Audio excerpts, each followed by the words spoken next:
Hello guys, मैं आपका welcome करता हूं अपने यूट्यूब चैनल मेडिकोज क्लासेस में। पिछली वीडियो मैंने ब्रोंकियल अस्थमा पर बनाई थी और जो आज की हमारी वीडियो होगी वो एंडोक्राइन फार्मेकोलॉजी के टॉपिक थायराइड हार्मोन पर होगी। तो आज हम थायराइड हार्मोन के बारे में डिस्कशन करेंगे। तो चलिए शुरू करते हैं। Thyroid hormone. Thyroid hormone is secrete from thyroid gland. Mainly 3 hormone का सिक्रीशन होता है थायराइड हार्मोन में। T3 T4 secrete from thyroid follicles and calcitonin that is secrete from interfollicular C cells। मान लीजिए ये थायराइड फॉलिकल्स है, इसके बीच में क्या है, इंटरफॉलिकुलर सेल्स है। तो that interfollicular cells release calcitonin. Calcitonin lowering the serum calcium level and thyroid hormone and calcitonin they are basically biologically different। अब बात करते हैं फंक्शन की बात करते हैं। Function of thyroid hormone. Thyroid hormone क्या करें, normal growth maturation by maintain level of metabolism in the tissue का बीएमआर बढ़ाएगा, टिश्यू में बेशक मेटाबॉलिक रेट का मेंटेनेंस करना।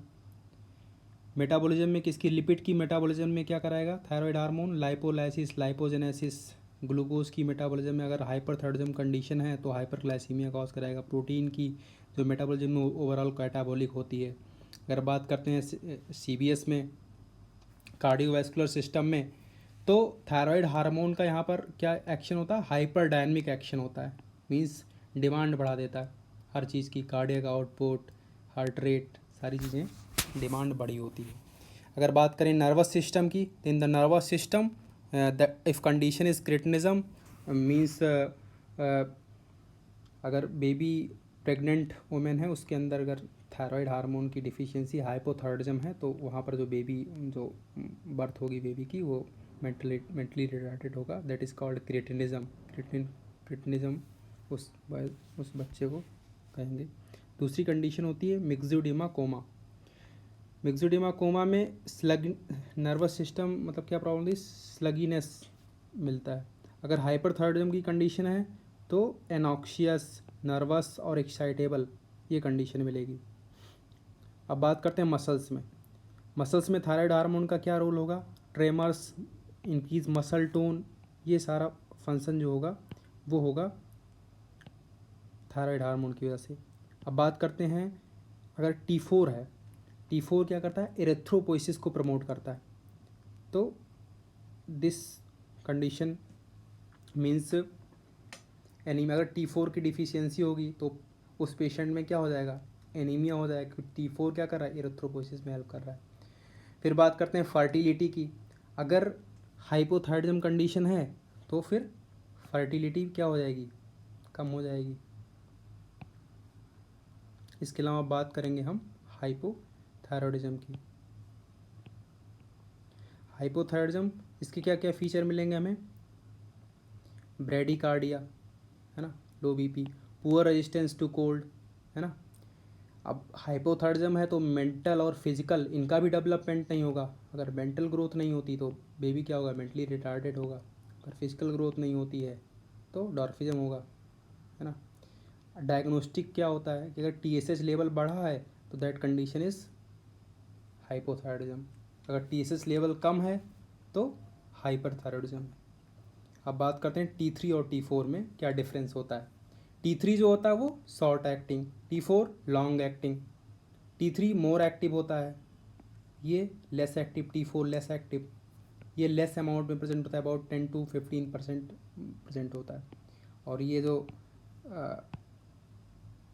T4 होता है more amount about 80 to 85% present होता है। एक्चुअली जो T4 होता है वो प्रो हार्मोन होता है T3 का, मतलब T4 जो होता है T3 में क्या होता है, कन्वर्ट हो जाता है। Requirement means in periphery conversion, peripheral side में वो कन्वर्ट हो जाता है T4 into T3, क्योंकि जो बॉडी जो सेल जो है जो थायराइड हार्मोन का यूज़ करती है वो T3 के फॉर्म में ही यूज़ करती है, T4 के फॉर्म में नहीं होती। लेकिन मेनली जो बॉडी सर्कुलेशन में जो प्रेजेंट होता है वो मैक्सिमम अमाउंट वो T4 होता है, लेस एक्टिव होता है। अब किसी चीज़ का अगर स्टोर करना है, क्योंकि थायराइड हार्मोन में T3 और T4 जो थायराइड फॉलिकल्स है वहाँ पर T3 और T4 बन भी रहे हैं और वहीं पर स्टोर भी रहें, तो स्टोर हम किसको करेंगे, ज़्यादा एक्टिव वाले थोड़ी करेंगे, लेस एक्टिव जो होगा उसी को करेंगे स्टोर, है ना। जो लॉन्ग एक्टिंग होगा उसको करेंगे स्टोर, जिससे काफ़ी समय तक हम उसको स्टोर भी कर सकें। तो ये सब कारण होते हैं।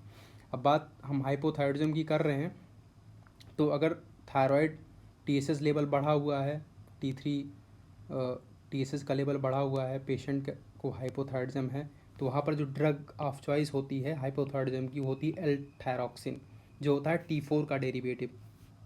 क्योंकि ये लेस एक्टिव है, लॉन्ग एक्टिंग है, तो वो अपना थायराइड का लेवल मेंटेन करेगा। लेकिन अगर कोई कंडीशन आ गई जैसे लाइक मिक्सिडिमा कोमा जो होती है as a worsen condition of the thyroid hormone, मतलब हाइपोथायरॉयडिज्म की, कोई पेशेंट है लॉन्ग स्टैंडिंग, उसको हाइपोथायरॉयडिज्म है, उसने डायग्नोसिस नहीं कराई, मतलब डायग्नोस नहीं हुआ, अनडायग्नोस कंडीशन में है, तो जब बहुत ज़्यादा हाइपोथायरॉयडिज्म का एक सीवियर केस हो जाएगा तो वही होता है मिक्सिडिमा कोमा। यहाँ पर हम लियोथायरोनिन का यूज़ करते हैं। लियोथायरोनिन का यूज़ करेंगे जब पेशेंट क्या होगा, स्टेबल हो जाएगा। If it is patient condition is normal then we shift the treatment to L-थायरॉक्सिन, तो उसको हम L-थायरॉक्सिन और आगे रेगुलरली वो करेंगे। एक ड्रग होती है लियोथ्रिक्स, वो T3 और T4 दोनों के कॉम्बिनेशन से, मतलब दोनों का कॉम्बिनेशन इसमें प्रेजेंट होता है। डिजीज़ की बात करेंगे, हाइपोथायरॉयडिज्म की कुछ डिजीज़ हैं, जैसे क्रिटिनिज्म है जो कंजेनाइटल होती है ना, न्यूली बॉर्न बेबी में प्रेजेंट होती है, मतलब स्मॉल चाइल्ड में।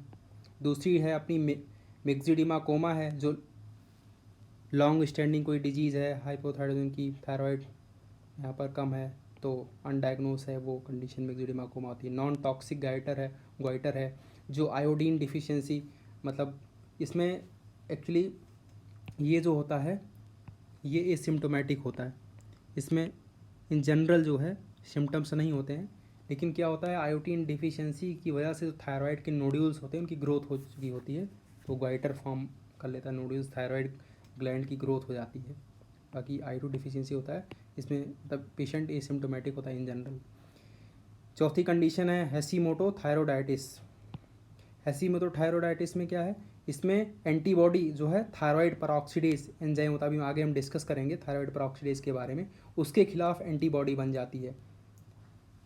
वो कंडीशन जो होती है वो हैशीमोटो डिजीज़ कराती है। ये डायग्नोस्टिक होती है, हम चेक करते हैं।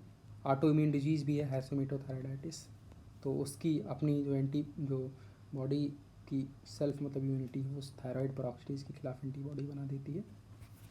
तो यहाँ पर हम ये कंडीशन कहलाती है हैशीमोटो थायरोडाइटिस। अब हम आगे बात करेंगे that condition is another condition is hyperthyroidism. Hyperthyroidism में हमें क्या सिम्टम्स मिलेंगे, tachycardia, cardiac arrhythmia, body wasting, nervousness, tremors, excess heat production. सारी लाइक हाइपरथायरॉयडिज्म में क्या होगी, सिंपैथेटिक सिस्टम क्या होगा, मोर एक्टिव होता है। ये सारी चीज़ें पाल्पिटेशन, ट्रैकीकार्डिया, ये सब क्या हैं, सिंपैथेटिक सिस्टम सब ओवर एक्टिव होगा। एरिथमिया, ये सारी चीज़ें वहीं मिलती हैं। तो हाइपरथायरॉयडिज्म में ये चीज़ tachycardia, cardiac arrhythmia, body wasting होगा, PMR ज़्यादा होगा, हीट प्रोडक्शन ज़्यादा होगा, मसल्स में ट्रीमर्स रहेंगे, है ना, ये सारी कंडीशन। डायग्नोस्टिक जो अपना होगा, TSH का लेवल क्या होगा, कम होगा। इसके अलावा अब हम बात करेंगे कि कैसे जो है थायराइड हार्मोन का कैसे सिक्रीशन होता है, क्या उसके स्टेप क्या क्या हैं, उस पर किसके बारे में डिस्कशन करेंगे। फर्स्ट ये अपना ये थायराइड ग्लैंड है, इसके अंदर ये थायराइड फॉलिकल्स हैं, ठीक है। अब थायराइड सेल के बाहर क्या होता है, सोडियम आयोडीन सिम्पोर्टर प्रेजेंट होता है, जिससे क्या होता है आयोडीन का अपटेक होता है। तो फर्स्ट स्टेप अपना ये है कि यहाँ पर अपटेक ऑफ आयोडीन I-, फिर इसका क्या होगा, ऑक्सीडेशन होगा विद इन फॉलिकल्स। अब हम अगर बात करें आगे की, जैसे I- है, I- converted into free radical या I2, that is step is called oxidation, इसे हम बोलते हैं ऑक्सीडेशन। फिर यहाँ पर I2 कन्वर्ट हो जाता है MIT एंड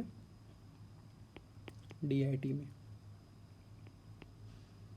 कैसे, इस एक होता है टायरोसिन। टायरोसिन अमाइनो एसिड की मतलब हेल्प से ये थायराइड T3 T4 का मतलब फॉर्म होता है। तो थायराइड टायरोसिन का रेसिड्यू होता है थायरोग्लोब्यूलिन, THYRO थायरोग्लोब्यूलिन।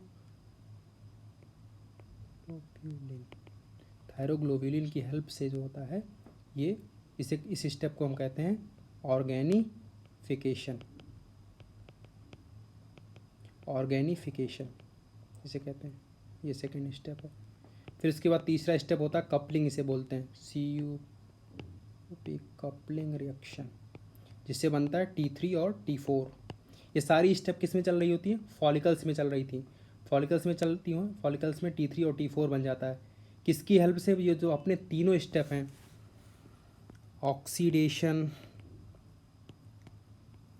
ऑर्गेनिफिकेशन और कपलिंग, ये तीनों स्टेप जो होते हैं that is governed by enzyme known as thyroid peroxidase, that is controlled by enzyme known as thyroid peroxidase. तो थायरॉइड पेरोक्सीडेज से ये कन्वर्ट मतलब रेगुलेट होता है। ये अपना दूसरा स्टेप हो गया ये सारा। तीसरा अपना है सिक्रीशन, जो ये फॉलिकल्स में थायरॉइड कि फॉलिकल्स में क्या T3 और T4 का फॉर्मेशन होगा, वहीं पर स्टोरेज होगा, फिर उसके बाद वहाँ से धीरे धीरे सिक्रीशन होगा और ये फिर ब्लड वेसल्स, ब्लड फ्लो में आएगा, ब्लड वेसल्स में आएगा। और जो T3 और T4 है वो ब्लड में आएगा, ब्लड सर्कुलेशन में आएगा। फिर after the reach at the blood circulation then reach at a site where that use of thyroid hormone, जहाँ पर थायरॉइड हार्मोन की ज़रूरत होगी वहाँ पर वो अपना पहुँचेगा। तो वहाँ पर किस फॉर्म में पहुँचेगा? T4 के फॉर्म में ही, क्योंकि मोर अमाउंट कौन है? को T4 ही है, तो T4 फॉर्म में ही वहाँ पर पहुँचेगा वहाँ पर। और वो T4 कन्वर्ट होगा, ये T4 कन्वर्टेड इनटू T3। इसे हम कहते हैं पेरिफेरल कन्वर्जन। जो लिवर, मसल्स, एडिपोज टिश्यू, इन सब और भी कई सारे सेल्स हैं, यहाँ पर जो होता है पेरिफेरल कन्वर्जन होता है, T4 converted into T3 due to help of which enzyme? Type 1 deiodinase. इसकी हेल्प से जो होता है ये कन्वर्ट हो जाता है टाइप 1 डाई आयोडीनेज एंजाइम की हेल्प से। तो हम जो यहाँ पर हाइपरथायरॉयडिज्म के लिए ड्रग यूज़ करेंगे, पहली अपनी ड्रग होगी कि जो हमको T3 या T4 के लेवल को कम करना। अगर पेशेंट हाइपरथायरॉयडिज्म में है तो इसकी मात्रा ज़्यादा है, थायराइड हार्मोन बॉडी के अंदर ज़्यादा है। अब जो ये थायराइड हार्मोन का ये जो पूरा T3 T4 बना, ये पूरा फॉर्मेशन हुआ है, TSH के रेगुलेशन होता है ड्यू टू एंटीरियर पिट्यूटरी से थायराइड स्टिमुलेटिंग हार्मोन रिलीज होता है जो फॉलिकल्स पर एक्ट करता है, जिसकी वजह से ये पूरा स्टेप रेगुलेट होता है। अब यहाँ पर हम बात करें जैसे हम कोई ड्रग्स, कौन सी ड्रग्स यूज़ कर सकते हैं। फर्स्ट जो हमारी हो सोडियम आयोडीन सिम्पोर्टर, इसका इनिबिटर हो। दूसरा क्या? थायराइड पेरोक्सीडेज है, इसका इनिबिटर हो, थायराइड पेरोक्सीडेज का कोई इनिबिटर हो। तीसरी ड्रग हो सकता है जो सिक्रीशन हो रहा है, सिक्रीशन इनिबिटर हो। चौथी ड्रग्स हो सकती है हमारे पास पेरिफेरल कन्वर्जन को जो रोक सके, तो हमने यहाँ पर लिख रखा है ये sodium iodine symporter inhibitor, thyroid peroxidase inhibitor, secretion inhibitor, peripheral conversion inhibitor. Radio active iodine का यूज़ कर सकते हैं, थायराइड फॉलिकल्स की साइज़ को रिड्यूस कर सकते हैं, वहाँ पर लार्ज अगर साइज़ में तो उसको रिड्यूस कर सकते हैं, उसको डैमेज कर सकते हैं, सर्जरी भी कर सकते हैं, हम रिमूव कर सकते हैं थायराइड ग्लैंड को। तो हम बात करेंगे फर्स्ट अपने sodium iodine symporter inhibitor.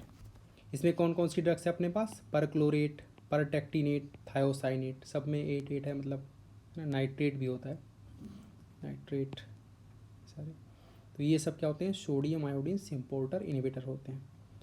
Because in cabbage में that is thiocyanate present, so cabbage called as a goitrogens, है ना, ग्वाइटर कॉज करता है।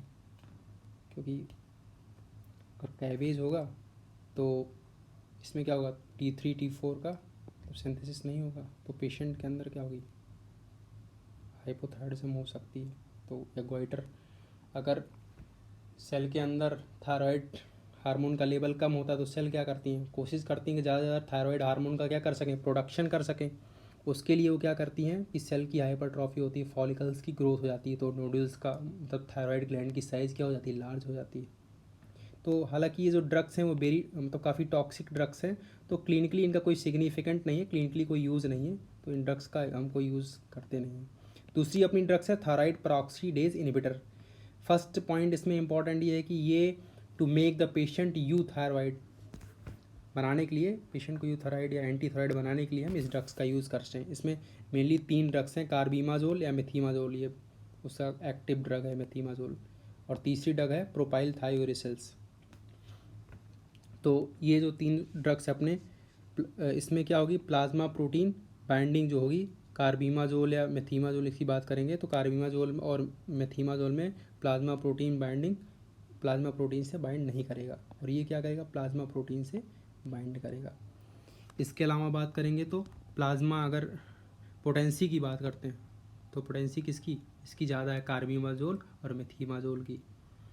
तो पोटेंसी ज़्यादा है तो मतलब डोज की रिक्वायरमेंट यहाँ पर क्या होगी, कम होगी, कम डोज में काम चल जाएगा, है ना, डोज को कम यूज़ करना पड़ेगा। यहाँ पर इसकी पोटेंसी क्या है, कम है, तो यहाँ पर डोज रिक्वायरमेंट ज़्यादा है। प्लाज्मा टी हाफ की बात करेंगे, हाफ लाइफ की बात करेंगे तो यहाँ पर क्या होगा, इसकी ज़्यादा है, इसकी कम है।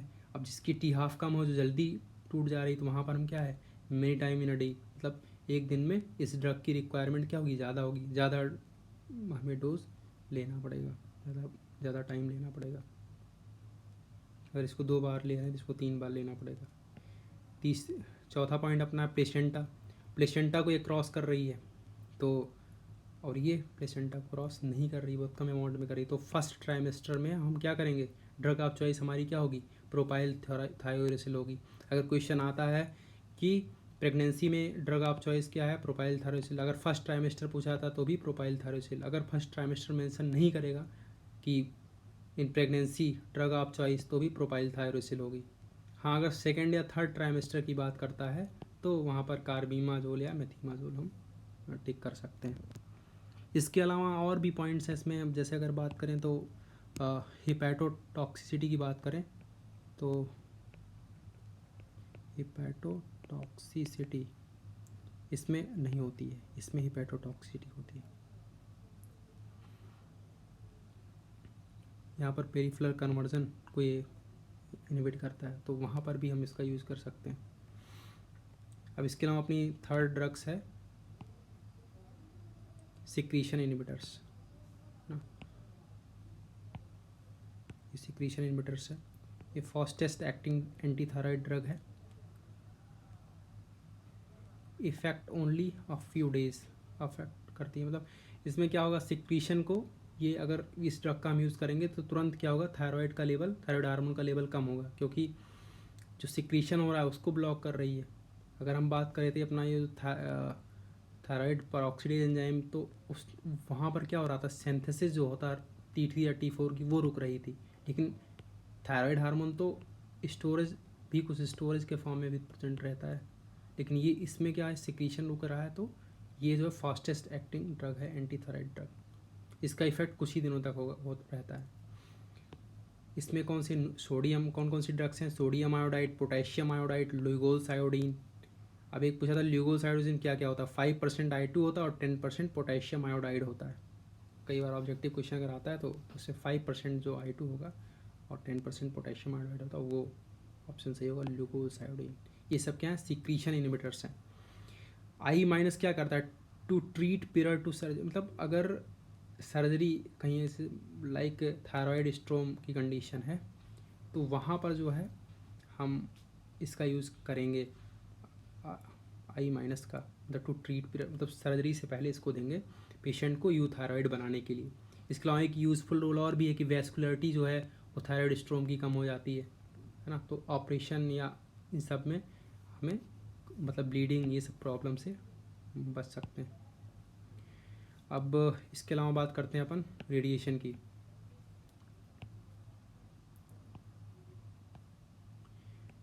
फोर्थ अपना radiation, iodine 131 beta raise emit करता है। अब बीटा रेज की क्या है, beta raise has less penetrating power है, तो बीटा रेज क्या करेगी, only limited at the thyroid follicles, know reach the other side में, मतलब constricted at the follicle side, present only follicles, मतलब फॉलिकल्स पे ही अपना इफेक्ट शो करेगी, तो जिससे अदर्स जो टिश्यूज़ होंगे, जो सेल्स होंगे, उनको हार्म नहीं पहुंचेगा। कॉन्ट्रा इंडिकेटेड है प्रेगनेंसी में, इसके अलावा और भी कॉन्ट्राइंडिकेटेड है कि अगर किसी पेशेंट की एज 35 ईयर से अगर कम है तो वहाँ पर यूज़ नहीं करते. If any condition, if iodine 131 dose more than, if thyroid gland is completely, मतलब पूरी तरह से ख़त्म ही हो जाए, कम्प्लीटली ख़त्म हो जाए ग्लैंड, या काफ़ी कम मात्रा रह जाए उसके फॉलिकल्स की थायराइड ग्लैंड की, तो पेशेंट क्या हो जाएगा, हाइपोथायरॉइडिज्म हो जाएगा. और उसकी अगर एज कम है और कम एज में अगर हाइपोथायरॉइडिज्म हो गई तो उसे लाइफ लॉन्ग क्या लेना पड़ेगा, एंटी, मतलब हाइपोथायरॉइडिज्म ड्रग, मतलब एल थायरॉक्सिन उसे लेना पड़ेगा, है ना. एल थायरॉक्सिन का उसे यूज़ करना पड़ जाएगा लाइफ लॉन्ग. तो इसलिए अगर जिस पेशेंट की 35 ईयर से कम है तो वहाँ पर हम अवॉइड करते हैं एल थायरॉक्सिन का यूज़ करने में. इसके अलावा जो ये आयोडीन 131 थेरेपी है, तो अगर ओवरडोज इसी का अगर हो जाए, ड्रग का हो जाए, तो हाइपोथायरॉइडिज्म का, नॉर्मल कोई ड्रग्स का अगर कार्बिमाजोल, मेथिमाजोल का ज़्यादा डोज ले रहे हैं तो कंडीशन हाइपोथायरॉइडिज्म की भी हो सकती है, लेकिन वो क्या होती है, वो रिवर्सिबल होगी. लेकिन आयोडीन 131 क्या करता है, इरिवर्सिबल. अगर एक बार सेल में चेंज हो गया, सेल डैमेज होगी तो डैमेज होगी फिर, ये कंडीशन है. इसके अलावा बात करते हैं आयोडीन 131 की, तो इसका टी हाफ जो होता है 8 दिन का होता है, 8 डेज. इसके अलावा हमारी 5वें नंबर की पेरिफेरल कन्वर्जन इनहिबिटर्स जिसकी हम बात कर रहे हैं, इसमें अपना आता है प्रोपेनोलॉल या मेटाप्रोलॉल, बीटा ब्लॉकर है. बीटा ब्लॉकर क्या करता है, सिंपैथेटिक स्टिमुलेशन है उसको क्या करेगा, कम करने की कोशिश करेगा, सिंपैथेटिक स्टिमुलेशन को कम करने की कोशिश करेगा. लाइक थायराइड स्ट्रॉम में हम इसका, जैसे लाइक सिंपैथेटिक सिस्टम में क्या, ट्रैकीकार्डिया, पाल्पिटेशन, ट्रीमर्स, हाइपरथर्मिया, ये सब कंडीशन होती हैं सिंपैथेटिक ओवर एक्टिविटी की, तो ये क्या करेगा, उस स्टिमुलेशन को कम करेगा. इसके अलावा क्या है, प्रोपाइल थायोरिसिल है, उसका हम यूज़ कर सकते हैं. इसके अलावा हम यूज़ कर सकते हैं प्रेडनिसोलोन का यूज़ कर सकते हैं. इसके अलावा यूज़ हम कर सकते हैं एम्यूड्रोन, है ना, पोटेशियम चैनल ब्लॉकर होता है, एंटी एरिथमिक ड्रग है. प्रेडनिसोलोन क्या है, स्टेरॉइड्स है ना. स्टेरॉइड क्या होती है, लाइफ सेविंग ड्रग होती है, कहते हैं स्टेरॉइड. प्रोपाइल थायोरिसिल है, हमने पढ़ा था ना, थायराइड पर ऑक्सीडेज इनहिबिटर है प्रोपाइल थायोरिसिल. तो अगर आपको हमारी ये वीडियो अच्छी लगी हो तो आप प्लीज़ हमारे चैनल को सब्सक्राइब करें, वीडियो को लाइक करें और अपने दोस्तों को भी शेयर करें, जिससे उनको इस टॉपिक में को समझने में कुछ हेल्प हो सके, कुछ मदद मिल सके.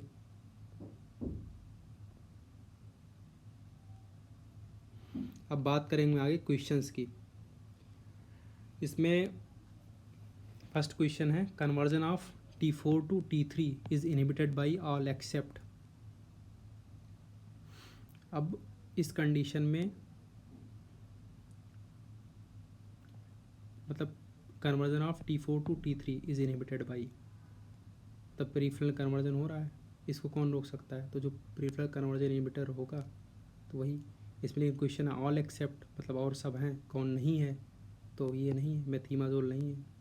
बाकी ये प्रोपेनोलॉल क्या है, पेरिफेरल कन्वर्जन इनहिबिटर है, ये भी पेरिफेरल कन्वर्जन इनहिबिटर है, ये भी है, तो ये वाली नहीं है अपनी मेथिमाजोल, तो इसका ऑप्शन ये होगा. Drug of choice for the treatment of thyrotoxicosis during pregnancy.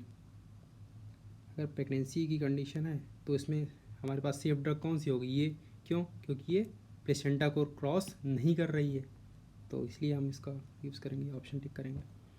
Plasma half life of carbimazole, ये होती है, थोड़ा मतलब याद करने वाला है, मेमोरी बेस्ड क्वेश्चन है. 8 आवर्स होती है. अभी हमने पढ़ा था कि half life of the iodine 131, तो उसकी कितनी थी हाफ लाइफ, 8 डेज थी, है ना. इसकी 8 आवर है, 8 याद रख सकते हैं. L thyroxine is use in, L thyroxine use कहाँ करेंगे, जो हाइपोथायरॉइडिज्म की कंडीशन होगी लाइक क्रिटेनिज्म, इसमें यूज़ कर सकते हैं. Drug which inhibit the conversion of T4 to T3, जो इसमें आप क्वेश्चन क्या है, वही पेरिफेरल कन्वर्जन इनहिबिटर, तो इसमें हम देखेंगे कौन सा पेरिफेरल कन्वर्जन इनहिबिटर है, तो हमें कौन सा प्रोपाइल थायोरिसिल मिल रहा है. कार्बिमाजोल तो क्या थायराइड पर ऑक्सीडेज इनहिबिटर है, मेथिमाजोल भी वही है. लुगोस आयोडीन क्या सिक्रीशन इनहिबिटर है ना. तो इसमें ऑप्शन कौन सा ही है, propyl थायोयूरेसिल. Which of the following decrease the thyroid hormone on a long term basis, कौन सी ऐसी ड्रग है जो थायराइड हार्मोन को, है ना, लॉन्ग टर्म बेसिस पर हम यूज़ कर सकते हैं. ठीक है.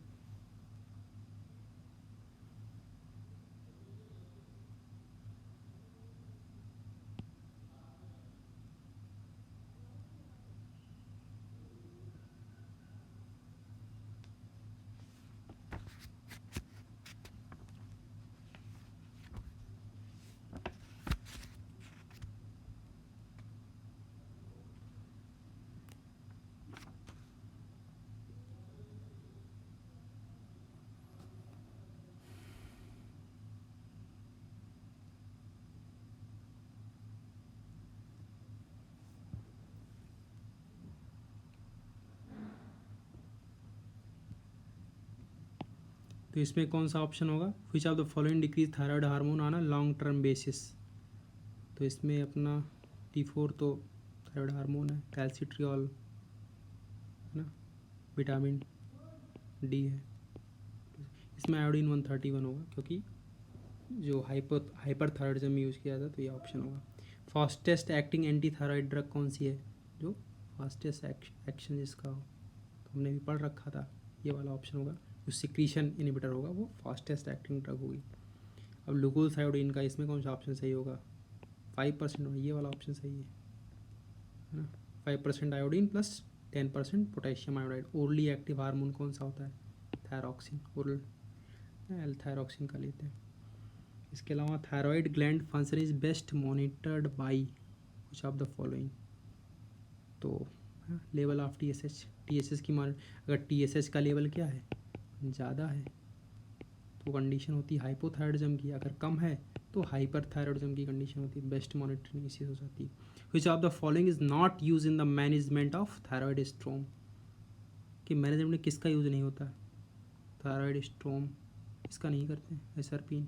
पोटेशियम आयोडाइड, बिल्कुल थायराइड स्ट्रोम था, हाइपरथायरॉइडिज्म की कंडीशन होगी, ये इसका यूज़ करेंगे।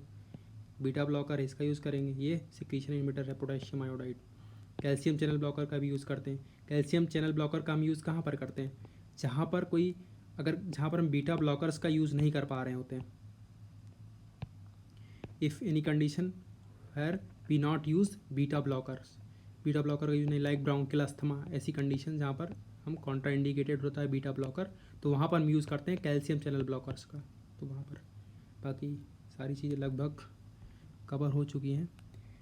बाकी इसके पहले जो हमने वीडियो बनाया था, वो ये वीडियो हमारा तो थायराइड हार्मोन पर बनाया है, लेकिन इसके पहले हमारा एक वीडियो है जो ब्रोंकियल एस्थमा पर है, जिस वीडियो का हम डिस्क्रिप्शन जो है इसका लिंक जो है डिस्क्रिप्शन में हम या आई बटन पर वहाँ पर दे देंगे हम इसको, तो जिसको देखना वो देख सकता है वो वीडियो। Thank you.